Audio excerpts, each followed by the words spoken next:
प्रिय मित्रों, समूह सिद्धांत यानी कि अमूर्त बीजगणित के अंदर सबसे इम्पोर्टेंट पार्ट है जो आपके सेकंड ग्रेड के सिलेबस के अंदर है और फर्स्ट ग्रेड के अंदर भी है। तो सेकंड ग्रेड के अंदर जो लैग्रांज प्रमेय का डायरेक्ट टॉपिक दे रखा है, वो लैग्रांज टॉपिक क्या है और उसका क्वेश्चन कैसे बनता है वो मैं आपको आज बताऊंगा। बहुत ही शॉर्ट में, बहुत छोटे से वीडियो के अंदर मैं आपको इससे जो क्वेश्चन बनते हैं वो क्वेश्चन मैं आपके सामने रख रहा हूं। तो लीजिए हम इस चैनल पर स्टार्ट करते हैं। आपका अपना चैनल है CMPC, आप इसको सब्सक्राइब जरूर कर लें। वीडियो अगर अच्छा लगे तो आप लाइक जरूर करें। लैग्रांज थ्योरम क्या है? किसी परिमित ग्रुप के प्रत्येक सब ग्रुप की कोटि, जिसको अपन ऑर्डर कहते हैं, ग्रुप की कोटि का भाजक होती है, डिवाइजर। ठीक है ना। यानी हमारे पास में जो ग्रुप दे रखा होता है वो G है और इसका सब ग्रुप है हमारा H। मान लीजिए G की कोटि अगर N है, ग्रुप G की कोटि, ध्यान रखना ग्रुप की कोटि अलग होती है और उसके जो एलिमेंट्स होते हैं उनकी कोटि अलग होती है। तो ग्रुप की कोटि की बात अपन करें तो इसके अंदर G की कोटि N है, मतलब सीधी सीधी बात है कि G के अंदर कुल N एलिमेंट है और H इसका सब ग्रुप है और H के अंदर H की कोटि कितनी है? M। मतलब क्या हुआ कि इसके अंदर M एलिमेंट है। ठीक है। तो लैग्रांज प्रमेय सीधी सीधी बात कहती है कि N = M के, मतलब क्या हुआ कि N/M = K। मतलब ये हुआ कि OG/OH करेंगे तो एक कोई फाइनाइट नंबर आ जाएगी। सीधी सीधी बात है। यानी हम एक तरह से N = M के ये याद रखेंगे, जहाँ N क्या है? ग्रुप की कोटि और M क्या है? सब ग्रुप की कोटि H की। तो ये आपके लैग्रांज प्रमेय है जो आपको इसके अंदर ध्यान में रखना होगा। ठीक है। अब मैं इसके एप्लीकेशन थोड़ा सा आगे और लेता हूं। वो क्या है देखिए,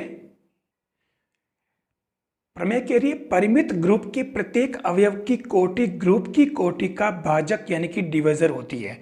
कैसे? जैसे मैंने एक ग्रुप ले लिया G = A² A³ A4 E। ठीक है। आपको मालूम है कि इसकी जो कोटि है वो 4 हो गई। G की कोटि 4 यानी कि 4 एलिमेंट है इसके अंदर, तो ये 4 हो गई। अब ये कह रहा प्रत्येक, अपन जानते हैं क्योंकि इसने कहा कि प्रत्येक अवयव की कोटि ग्रुप की कोटि का भाजक होती है। प्रत्येक अवयव की अपन कोटि निकालें तो हम जानते हैं कि AN = E होता है। ठीक है, इस फॉर्मूले से। तो इसमें A की कोटि 4 होगी क्योंकि A⁴ = E आ रहा है। यहाँ A² की कोटि 2 होगी क्योंकि A² का स्क्वायर से वापस 4 का गुणज आ रहा है। 4 का गुणज आना चाहिए, ध्यान रखना, तो ये आ रहा है। 3 की कोटि, A³ की कोटि 4 है, तो ये 4 कैसे हुई कि 3 की पावर अगर 4 करें तो वापस 4 के गुणज वाला आता है एलिमेंट, यानी कि 12, तो वापस E आ जाएगा। फिर इसके अंदर A4 की कोटि करें तो वो 1 होगी, यानी कि A4 पर पावर 1 रखें तो वापस 4 का गुणज यानी कि 4 आ रहा है, तो ये E आ जाएगा। तो आप अगर ध्यान से देखिए तो ये जो कोटियाँ हैं ये किसकी? H की कोटि है। तो सीधी सीधी आप देखो 4 का भाग 4 में जा रहा है एक बार, है ना। ये जो हम बात करते हैं N = M के, ठीक है, तो N आपके क्या है? 4 और M क्या है? 4 के, तो ये K = 1 आ गया। फिर अगर 2 की बात करें, ठीक है, तो इसके अंदर आप देखें तो ये भी, इसके अंदर ये आप 2 रख दें। ठीक है, ये तो 4 तो अपने फिक्स रहेगा, बराबर 2 के, तो K = 2। तो ये इस तरीके से ये कहना चाह रहा है कि परिमित ग्रुप के प्रत्येक अवयव की कोटि ग्रुप की कोटि का भाजक होती है। ये एक अच्छा सा एग्जाम्पल है जो आपको अच्छी तरह समझ में आ जाएगा। इसके अंदर मैंने कोटि कैसे निकालते वो भी इसके अंदर बता दिया है। तो ये इस तरीके से आप इसको समझ सकते हैं। फिर इसके अंदर अभाज्य कोटि का प्रत्येक ग्रुप चक्रीय होता। अभाज्य यानी कि मैंने मान लिया OG = 5 जो कि अभाज्य है। ठीक है, और इसके अंदर H = E⁴E ये हमारा सब ग्रुप हो गया। तो अब इसके अंदर अपन, ये पक्की बात है कि G के अंदर तत्समक के अलावा एक एलिमेंट जरूर होगा, तभी तो वो एक चक्रीय ग्रुप बनेगा, है ना। तो ये H = A, यानी A पर चक्रीय ग्रुप क्या क्या होता कि उसके अंदर G के अंदर कोई एक एलिमेंट ऐसा होता है जिस पर कोई धन पूर्णांक अगर रखा जाए तो ग्रुप के बाकी सारे एलिमेंट आ जाए। तो सीधी सीधी बात है, यहाँ A और A5 हो गया। तो आप देखो कि इसके अंदर OH/OG किससे? लैग्रांज थ्योरम से, और OH डिवाइजर ऑफ 5 OG की अपने पास 5 है, तो OH = 5 या फिर 1 या तो 5 होगा या 1 होगा, है ना, क्योंकि हम जानते हैं लैग्रेंज थ्योरम से n इक्वल टू m के, तो OH इक्वल टू 5 और OG इक्वल टू भी 5। आप डिवाइड करें तो 1 आ रहा है, यानी कि G और H दोनों की कोटि सेम आ जाएगी आपके A। तो इसलिए अपन कह सकते हैं कि अभाज्य कोटि का प्रत्येक ग्रुप चक्रीय होता है। ठीक है, ये अपने को ध्यान रखना है।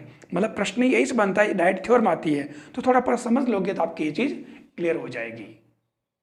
अब इसके अंदर एक प्रमेय और दी है, अभाज्य कोटि के ग्रुप का कोई उचित उपग्रुप नहीं होता।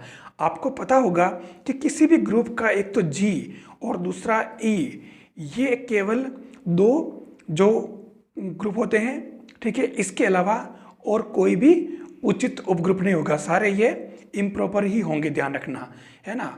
इम्प्रॉपर ग्रुप कहते हैं, अपन ने केवल 2 ही लिखा था, ये मैं बता चुका हूँ पहले आपको। एक तो G होता खुद, दूसरा E होता, इसके अलावा सारे जो ट्राइवल होते हैं कोई भी मतलब उचित ग्रुप नहीं होते हैं। तो यहाँ OG इक्वल टू अगर 5 ले लिया मैंने, अभाज्य कोटि ले लिया, ये अभाज्य है ना। तो OG इक्वल टू जैसे अगर मान लो P अभाज्य है ना, OH इक्वल टू अगर M लिया जाए अपन उससे लैग्रेंज थ्योरम से लें तो M इक्वल टू क्या होता है, P या 1। अब P हमारे पास 5 है तो यहाँ पर 1 है, तो एक तो 5, इसका मतलब खुद 5 वाला हो गया जो खुद G हो गया, और या फिर 1 जो कि तस्मक हो जाएगा, यानी कि G और E के अलावा कोई इसके उपग्रुप नहीं होंगे। ठीक है ना, यानी कि अभाज्य कोटि के ग्रुप का कोई भी उचित उपग्रुप नहीं, सारे के सारे इम्प्रॉपर होते हैं, जो कितने होते हैं, 2। ये हमारे इसके अंदर जो लैग्रेंज प्रमेय है उसके एप्लीकेशन से मुझे विश्वास है कि आपको ये टॉपिक समझ में आ गया होगा, और जो मैंने दिया है कंटेंट आपके इनमें से क्वेश्चन बनेगा, आप इसको ठीक से स्टडी करें और इसके जो कुछ मैंने बताया उसको आप ठीक से पढ़ लें, इससे आपका क्वेश्चन बन जाएगा। थैंक्स।